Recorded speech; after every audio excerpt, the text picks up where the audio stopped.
जो पढ़ेगा सुनेगा कार्तिक मास महात्म्य कथा, वह होगा भव से पार। श्री हरि की कृपा से होगा उसका बेड़ा पार। जय श्री हरि मित्रों, स्वागत है आप सभी का आपके अपने चैनल तीज त्योहार और कथाएं में। मित्रों, अब तक आपने सुना कार्तिक मास महात्म्य कथा 8 अध्याय। आज आप सुनेंगे 9वां अध्याय। तो बोलिए भगवान श्री हरि की जय, माँ लक्ष्मी की जय। राजा पृथु कहते हैं, हे मुनि श्रेष्ठ नारद जी, आपने कार्तिक माह के व्रत में जो तुलसी की जड़ में भगवान विष्णु का निवास बताकर उस स्थान की मिट्टी की पूजा करना बताया है, अतः मैं श्री तुलसी जी के महात्म्य को सुनना चाहता हूँ। तुलसी जी कहाँ और किस प्रकार उत्पन्न हुई, यह बताने की कृपा करें। नारद जी कहते हैं, राजन, अब आप तुलसी जी की महत्ता और उनके जन्म का प्राचीन इतिहास ध्यानपूर्वक सुने।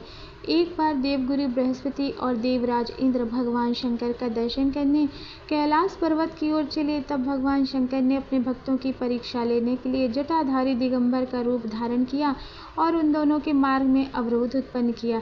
यद्यपि वह तेजस्वी, शांत, लंबी भुजा और चौड़ी छाती वाले गौर वर्ण अपने विशाल नेत्रों से युक्त तथा सिर पर जटा धारण किए बैठे थे, तथापि उन भगवान शंकर को न पहचान कर इंद्र ने उनसे उनका नाम व धाम आदि पूछते हुए कहा कि क्या भगवान शंकर अपने स्थान पर हैं या कहीं गए हुए हैं। इस पर तपस्वी रूप भगवान शिव कुछ नहीं बोले। इंद्र को अपने त्रिलोकी नाथ होने का गर्व था। उसी अहंकार के प्रभाव से वे चुप न रह सके और क्रोधित होते हुए उस तपस्वी को बोले, अरे मैंने तुझसे कुछ पूछा है और तू उसका उत्तर भी नहीं देता। मैं अभी तुझ पर वज्र का प्रहार करता हूँ, फिर देखता हूँ कि कौन तुझ दुर्मति की रक्षा करता है। इस प्रकार कहकर जैसे ही इंद्र ने उस जटाधारी दिगंबर को मारने के लिए हाथ में वज्र लिया, वैसे ही भगवान शिव ने वज्र सहित इंद्र का हाथ स्तंभित कर दिया और विकराल नेत्र कर उसे देखा। उस समय ऐसा प्रतीत हो रहा था कि वह दिगंबर प्रज्वलित हो उठा है और वह अपने तेज से जला देगा।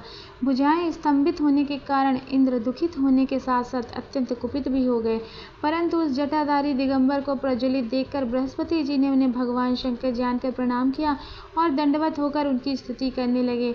बृहस्पति जी भगवान शंकर से कहने लगे, हे दीनानाथ, हे महादेव, आप अपने क्रोध को शांत करें और इंद्र के इस अपराध को क्षमा करें।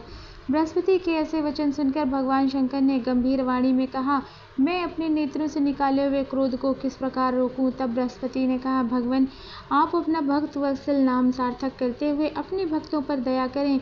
आप अपने इस तेज को अन्यत्र स्थापित करें और इंद्र का उद्धार करें। तब भगवान शंकर गुरु बृहस्पति से बोले, मैं तुम्हारी स्तुति से अत्यंत प्रसन्न हूँ।